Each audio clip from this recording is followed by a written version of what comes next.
Menteri Sosial Juliari P. Batubara datang ke gedung KPK sekitar pukul 3 dini hari. Juliari datang dengan dikawal oleh petugas dari KPK dan kepolisian bersama sejumlah staf dari Kemensos.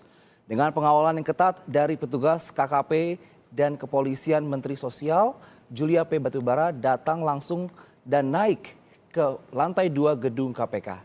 Itu tadi video mantan Menteri Sosial Juliari Batubara saat menyerahkan diri ke KPK setelah resmi dijadikan tersangka kasus korupsi Bansos Corona. Para koruptor kerap tampil di depan kamera dengan senyuman atau melambaikan tangan.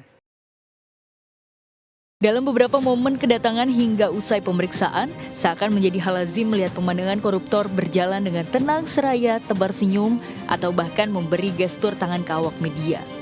Beberapa contoh koruptor yang pernah menebar senyuman pasca penetapannya sebagai tersangka, diantaranya Setia Novanto, Miriam S. Miryani, dan Rita Widiasari. Hal serupa juga dilakukan Wali Kota Batu Malang, Edi Rumpoko, anggota Komisi 11 DPR RI, Aditya Anugrah Moha, dan Bupati Nonaktif Buton, Samsu Umar Samiun. Fenomena ini tampak lumrah meski nyatanya membuat miris karena para koruptor tersebut tersenyum atau melambaikan tangan usai menyebabkan kerugian besar, tidak hanya bagi negara tetapi juga bagi rakyat. Lantas, mengapa para koruptor seperti biasa-biasa saja meski secara tidak langsung mereka sudah menyandang status tersangka? Sebenarnya, apa makna senyum atau lambaian tangan para koruptor ini? Lalu, mengapa para tersangka kasus korupsi kerap tersenyum dan melambaikan tangan? Ada banyak ekspresi yang ditampilkan para tersangka korupsi saat berhadapan dengan kamera usai diperiksa Komisi Pemberantasan Korupsi. Kebanyakan, ekspresi yang ditunjukkan adalah senyuman sambil melambaikan tangan. Senyum seorang koruptor secara tidak langsung ingin menggambarkan bahwa dirinya aman-aman saja. Sebab, sebagian besar koruptor yang tertangkap adalah politisi. Dan ketika tertangkap, hampir tidak ada penyesalan apapun. Hal ini ditunjukkan melalui bahasa tubuh para koruptor.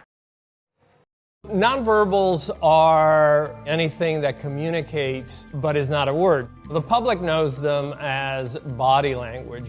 How we dress, how we walk have meaning, and we use that to interpret what's in the mind of the person. Dari sini kita tahu bahwa bahasa tubuh para koruptor atau maling uang rakyat yang sering ditampilkan di hadapan kamera sebetulnya dilakukan semata-mata untuk menutupi kecemasan atau kegelisahan yang dialaminya.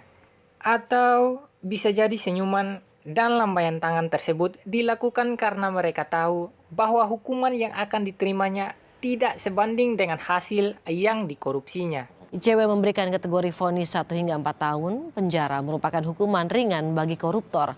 Sepanjang 2018 tercatat ada 749 terdakwa korupsi yang menerima vonis ringan dan 313 terdakwa mendapat vonis level sedang. Sementara hanya 3 orang yang mendapat vonis berat dari pengadilan tingkat pertama. Bahkan pidana tambahan berupa pencabutan hak politik juga belum diterapkan secara maksimal seperti pada vonis terpidana korupsi PLTU Riau I Idrus Marham. Berdasarkan catatan Indonesian Corruption Watch, rata-rata hukuman pelaku korupsi sepanjang tahun 2019 hanya 2 tahun 7 bulan penjara.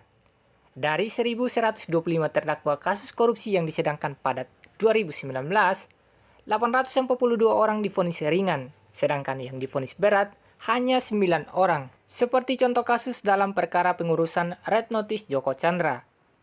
Perantara suap Joko Chandra yakni Andi Irfan Jaya dituntut 2,5 tahun penjara oleh jaksa penuntut umum.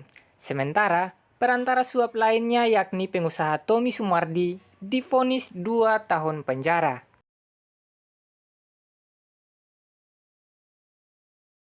Dan yang terbaru, kasus korupsi Bansos Corona yang katanya akan dihukum mati, pada akhirnya hanya dihukum 12 tahun penjara. Salah satu pertimbangan hakim meringankan vonis hukuman terhadap Juliari Batubara adalah karena terdakwa sudah cukup menderita lantaran memperoleh caci maki publik.